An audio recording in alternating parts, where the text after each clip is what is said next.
नमस्कार दोस्तों, स्वागत है आपका हमारे चैनल के एक नए एपिसोड आज की तारीख पर।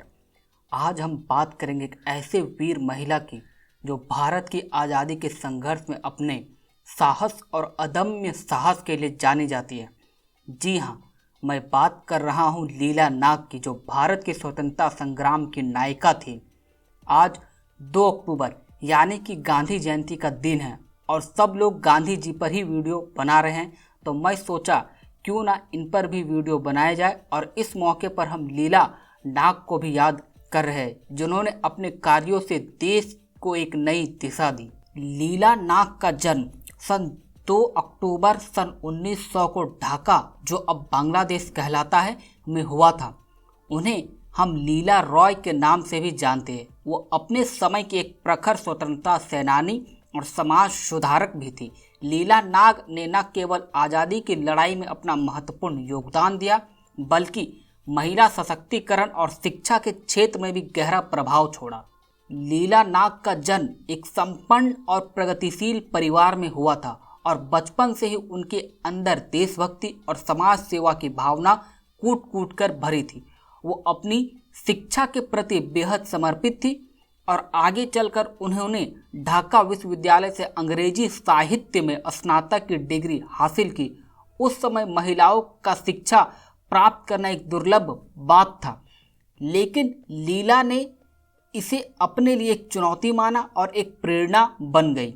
लीला नाग के जीवन का सबसे महत्वपूर्ण मोड़ तब आया जब वो क्रांतिकारी आंदोलनों से जुड़ी। बंगाल में स्वतंत्रता संग्राम की लहर जोर पर पकड़ रही थी और लीला नाग इस लहर की हिस्सा बन गई।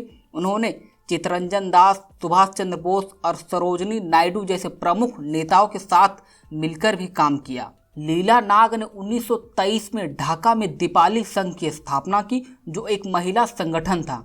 इसका उद्देश्य महिलाओं को संगठित करना, उन्हें सशक्त बनाना और स्वतंत्रता संग्राम में उनकी भागीदारी को बढ़ाना था।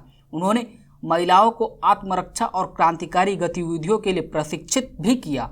लीला नाग का संबंध नेताजी सुभाष चंद्र बोस से भी था। जब सुभाष चंद्र बोस ने फॉरवर्ड ब्लॉक की स्थापना की तो लीला नाग उसके साथ जुड़ी। वो नेताजी के विचारों से बेहद प्रभावित थी और उन्होंने आज़ादी की लड़ाई को एक नए सिरे से आगे बढ़ाने का संकल्प लिया। सुभाष चंद्र बोस ने भी लीला नाग की साहस और नेतृत्व क्षमता की बहुत सराहना की। जब ब्रिटिश सरकार ने नेताजी को गिरफ्तार किया तब लीला नाग ने भी अपना संघर्ष जारी रखा। वो कई बार जेल भी गई, लेकिन उनका हौसला कभी नहीं टूटा।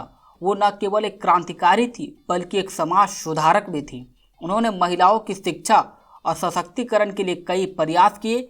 लीला नाग का मानना था कि समाज में महिलाओं की भागीदारी के बिना कोई भी क्रांति पूरी नहीं हो सकती है। लीला नाग ने शिक्षा के क्षेत्र में बहुत योगदान दिए। वो ढाका में लड़कियों के लिए स्कूल और कॉलेजेस की स्थापना में अग्रणी रही।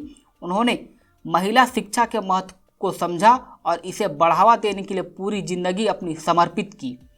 उनकी यह सोच थी कि अगर महिलाओं को शिक्षित किया जाए तो समाज में एक सकारात्मक बदलाव आएगा। लीला नाग सिर्फ एक स्वतंत्रता सेनानी ही नहीं थी, वो एक प्रेरणा के स्रोत भी थी। उनकी जिंदगी हमें यह सिखाती है कि चाहे परिस्थितियाँ कितनी भी कठिन क्यों ना हो, अगर इरादे पक्के हो तो कोई भी लक्ष्य असंभव नहीं है। अगर आपको यह वीडियो पसंद आया हो तो इसे लाइक करें, शेयर करें और हमारे चैनल को ज़रूर सब्सक्राइब करें। हमें कमेंट्स में बताएं कि आप लीला नाग की कौन सी बात से सबसे ज़्यादा प्रेरित है। धन्यवाद। फिर मिलेंगे एक और प्रेरणादायक कहानी के साथ आज की तारीख में।